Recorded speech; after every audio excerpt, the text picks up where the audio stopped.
सभी को सादर नमस्ते। इस दुनिया में सबसे बड़ा अपराध है गरीब पैदा होना। कल से हमारे यहाँ वाई वाई लूटी जा रही है। हमने अतिक्रमण हटवा दिया। लोग तालियां बजा रहे थे, वो मुख दर्शन बन के खड़े थे, हंस रहे थे और गरीब गरीब पे हंस रहा था। अतिक्रमण के नाम पे हटाया तो क्या हटाया? एक विकलांग जिसके पापा वहां पर 50 साल से मोची का काम करते थे, बिल्कुल चकनाचूर कर दिया उसकी धड़ी। एक अन्य विकलांग जो बुजुर्ग रो रहे थे, उसके आंसू किसी को दिखाई नहीं दी।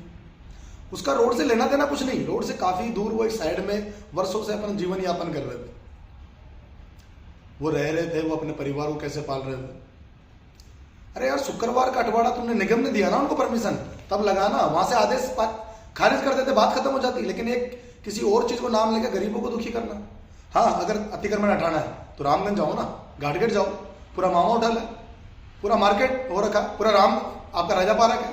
नहीं हटेंगे आपसे, क्योंकि वो पैसे वाले लोग रहते हैं। और इसी जो मेयर साहब है, ये कांग्रेस की गवर्नमेंट की बात थी, मैंने इनसे आरटीआई से जवाब मांगा, 2 बार मैंने अपील लगाई, अन्य में जाके मिलके लिखित में हर प्रकार से कोशिश करा कि अमीर लोगों ने हम गरीबों का रास्ता बंद कर रखा है और सरकारी रास्ता है वो जो सरकार ने हमारे लिए बनाया था, उसको अपनी राठौड़ी से बंद कर दिया।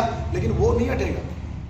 हटा तो बेचारे एक अपाहिज, गरीब, बूढ़े, बुजुर्ग जिनके बच्चे इनसे पढ़ रहे थे, वो अतिक्रमण हटाया गया और पूरे शहर में बातें चल रही है कि सरकार ने अतिक्रमण हटा दिया।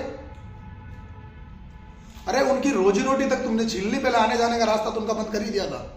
पूरे दिल्ली बाईपास जवाहर नगर पे अमीर लोगों ने उठा के बंद कर रखे हैं, वो किसी को दिखाई नहीं दे रहे। एक गरीब की पीड़ा किसी को दिखाई नहीं दे रही। हाँ, सरकार ने कार्रवाई कर दी, ये वो।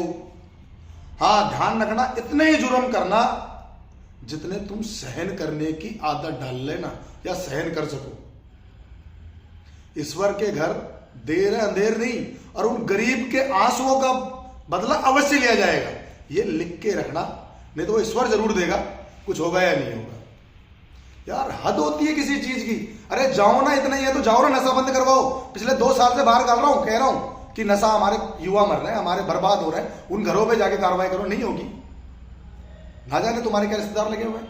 यहां पर जितनी कॉलोनियां है, इन कॉलोनियों के बाहर जो गाड़ियां खड़ी है, वो वेद है क्या? घर के बाहर आप जब गाड़ी खरीदते हो तो पहले लिख के देते हो कि भाई साहब मेरे पास पार्किंग है, साइन करते हो। रात को तुम्हारे घरों के बाहर में दुनिया भर की गाड़ियां खड़ी होती है, उससे हमें दिक्कत होती है, वहां तो तुम्हारा फर्क नहीं पड़ता। या पूरी सिंधी कॉलोनी के अंदर 10-10 फीट बाहर निकाल दी जाती है, या और अन्य कॉलोनियों में बाहर निकाल दिया जाता है 10-10 फीट, तब रोड जाम होता, तब दिखाई नहीं देता। दिखाई देता तो एक विकलांग, एक बुजुर्ग, एक अपाहिज जो वर्षों से 20 साल, 30 साल, 35 साल से एक रोड के किनारे बैठे हैं, वो सुरक्षा की दृष्टि से बैठे थे कोई समय, आज उनका परिवार पल रहा है और आज वो बच्चे भूखे मर रहे होंगे। खैर, लेकिन किसी को फर्क नहीं पड़ेगा। लेकिन भाई मैं इतना जरूर कह रहा हूं, मैं तुम्हारी लड़ाई में अंत तक साथ रहूंगा, ईश्वर जब तक ताकत दे रहे। भले मैं अकेला हूं, मुझे नहीं फर्क पड़ता, मैं नहीं जानता कितने भाई मेरा साथ देंगे इस लड़ाई में, लेकिन गरीबों की यूं बस्तियां उजड़ने नहीं दूंगा यार। सभी को राम राम।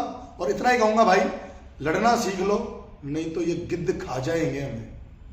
जय जय श्री राम।